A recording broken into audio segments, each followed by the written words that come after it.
السلام علیکم info facts کے معزز ناظرین۔ سلطان عبدالحمید ترکی کے ایک بہت ہی عظیم ہستی تھے، اور سلطان عبدالحمید وہی شخصیت تھے جو نبی کریم صلی اللہ علیہ وسلم پر درود و سلام بہت زیادہ کثرت سے پڑھتے تھے، اور یہی وہ شخص ہیں جنہوں نے مغربی طاقتوں کو للکارا تھا۔ جب مغربی لوگوں نے نبی کریم صلی اللہ علیہ وسلم کے خاکے بنائے تھے تو عبدالحمید نے جنگ کرنے کا اعلان کر دیا تھا، تو مغربی طاقت ان کے سامنے ڈر کر جھک گئی۔ ہم ان کے بارے میں کچھ مختصر معلومات بتا رہے ہیں۔ سب سے پہلے، اگر آپ ہمارے چینل پر نئے ہیں اور آپ نے ہمارے چینل انفو فیکٹس کو ابھی تک سبسکرائب نہیں کیا تو ابھی سبسکرائب کریں اور ساتھ والے بیل بٹن کو بھی کلک کریں تاکہ ہماری آنے والی ہر ویڈیو آپ تک پہنچ سکے۔ تو چلیے شروع کرتے ہیں۔ سلطان عبدالحمید ثانی دولت عثمانیہ کے سلاطین میں 34ویں سلطان تھے۔ 34 سال کی عمر میں تخت نشین ہوئے۔ 10 سال کی عمر تھی کہ والدہ ماجدہ کا انتقال ہو گیا۔ ان کی سوتیلی ماں نے ان کی دیکھ بھال کی۔ ان کی سوتیلی ماں کی اولاد نہیں تھی، سو انہوں نے بہترین اور سگی ماں کی طرح ان کی پرورش کرنے کی کوشش کی۔ سلطان عبدالحمید ان کی تربیت سے بہت متاثر تھے۔ سلطان عبدالحمید نے قصر سلطان میں اپنے دور کے اخلاق اور علم میں مایہ ناز اساتذہ سے تعلیم حاصل کی۔ انہوں نے عربی اور فارسی زبانوں کی تحصیل کی، تاریخ کا مطالعہ کیا، علم و ادب میں دسترس حاصل کی، تصوف کے رموز و معارف سے آگاہی حاصل کی، اور ترکی عثمانی زبان میں اشعار بھی کہے اور ان میں اپنے خیالات کا اظہار کیا۔ انہوں نے اسلحہ کے استعمال کا تجربہ حاصل کیا۔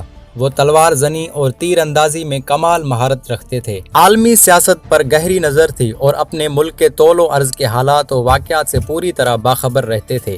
عثمانی سلطان عبدالعزیز نے یورپ کا دورہ کیا۔ ایک اعلیٰ سطح کا وفد بھی ان کے ہمراہ تھا۔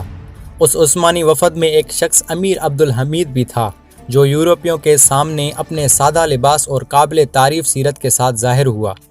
امیر عبدالحمید نے اس دورے میں خصوصی تیاری کی اور اس کے لیے خصوصی معلومات حاصل کیں۔ انہوں نے مغرب میں جو کچھ دیکھا اس کے بارے میں گہرے مشاہدات اور صحیح موقف کا اظہار کیا۔ اس عثمانی وفد نے اس دور کی اہم یورپی سیاسی شخصیات سے ملاقات کی، جیسے فرانس کے نیپولین ثالث، انگلینڈ کی ملکہ وکٹوریہ، بیلجیم کے لیوبولٹ ثانی، جرمنی کے گلیوم اول اور آسٹریلیا کے فرانسوا جوزف وغیرہ۔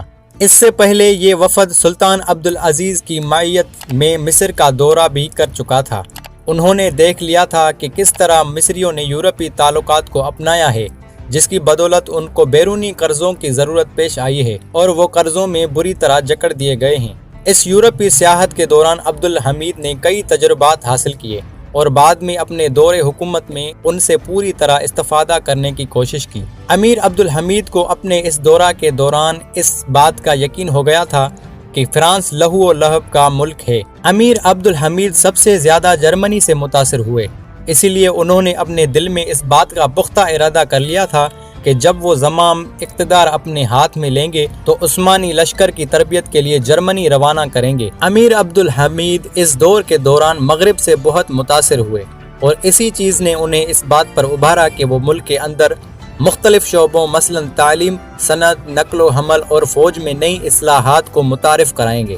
انہوں نے بحریہ کے لیے خریداری کی، اپنے ذاتی خرچ پر ملک کے طول و عرض میں ٹیلی گراف کا اہتمام کیا، جدید اسکولوں کی بنیاد رکھی، ان میں عصری علوم کی تدریس کو لازم کیا۔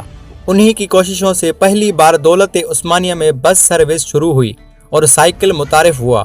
انہوں نے ناپ تول کے لیے نئے پیمانے میٹر کا اجرا کیا، لیکن اس کے ساتھ ساتھ کوشش کی کہ کسی طرح مغربی فکر ملک میں رائج نہ ہونے پائے۔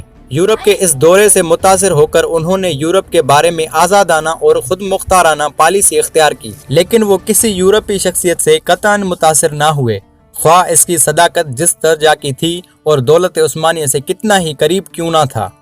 دوستو، اگر یہ ویڈیو آپ کو پسند آئی ہو تو اس ویڈیو کو لائک کریں، کمنٹ کریں اور شیئر کرنا نہ بھولیے گا تاکہ ہمیں اچھی سپورٹ مل سکے۔ شکریہ۔